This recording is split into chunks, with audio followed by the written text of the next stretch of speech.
ċifri tal-Uffiċċju tal-Istatistika tal-Unjoni Ewropea l-Eurostat juru li Malta kellha l-inqas rata ta' qatt fost l-20 pajjiż membru taż-żona tal-Ewro. Fi xahar ta' April pajjiżna kellu rata ta' qatt ta' 2.8%. Dawn iċ-ċifri tal-Eurostat ikomplu jikkonfermaw li Malta qed ikollha l-inqas rati ta' qatt li qatt ġew irreġistrati fl-istorja tagħha.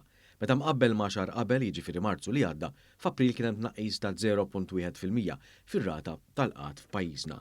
Wara Malta, bl-inqas rata ta' qatt, kien hemm pajjiżi kbar bħal Ġermanja u l-Olanda.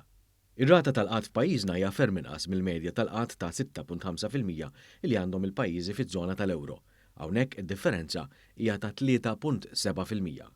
Min din l-istatistika tal-Unjoni Ewropea ħareġ ukoll li meta mqabbel ma' xahar qabel naqsu kemm l-irġiel kif ukoll in-nisa qiegħda.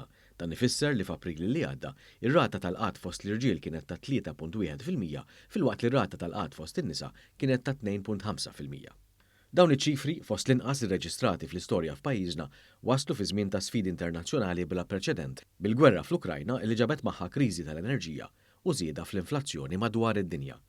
Ftit tal-ġimgħat ilu fit-tbassir ekonomiku għar-rebbiegħa, il-Kummissjoni Ewropea qalet li pajjiżna se jkollu rata ta' qatt stabbli fis-snin li ġejjin u se jkomplu jiżdiedu l-impjiegi. Dan l-istess rapport tal-Kummissjoni Ewropea bassar ukoll li pajjiżna se jkollu t-tieni l-akbar tkabbir ekonomiku fl-Unjoni Ewropea, kemm din is-sena kif ukoll is-sena d-dieħla.